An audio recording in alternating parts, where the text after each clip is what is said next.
So, yun. Happy morning ulit. Medyo ginaganahan akong mag-vlog na yun dahil dun sa Jenny's Chick Charot na yun Okay. Isa pa. Olas.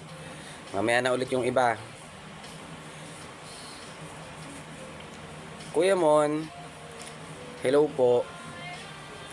Isa po akong single dad. Pero meron po akong ugali na gustong baguhin nung bago ko pong pinakasama.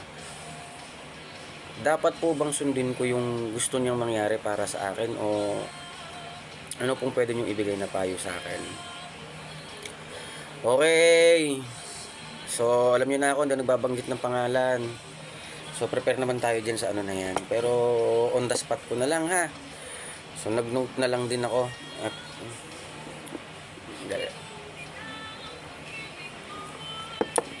ganito, tol. Palagi mong tatandaan to ha. Palagi mong tatandaan. Ang isang relasyon, hindi dapat palaging isa lang ang nagsasakripisyo. Dapat dalawa kayo. O dapat parehas kayo. Kapag nakitaan mo ng eagerness na baguhin ka, itama ka at mahalin ka despite of your mislapses, ibigay mo rin yung best mo dahil bihirang nakakita ng taong babaguhin yung buhay mo papunta sa tama galing sa maling nakasanayan mo. Dahil ang pinakamasakit para sa akin na maranasan mo ay yung mawala yung taong naging totoo sa'yo at walang hinangad kundi mapaayos ang buhay mo. Ay. Pero sige, ganito. Share ko yung sa akin ha. Ako kasi hindi ko binago yung akin. Kasi kung talagang mahal niya ako, tatanggapin niya ako ng kung ano ko. Tatanggapin niya na ganito itsura ko, ganyan, ayan, tato, nagyoyosi, umiinom. Tatanggapin niya ako eh.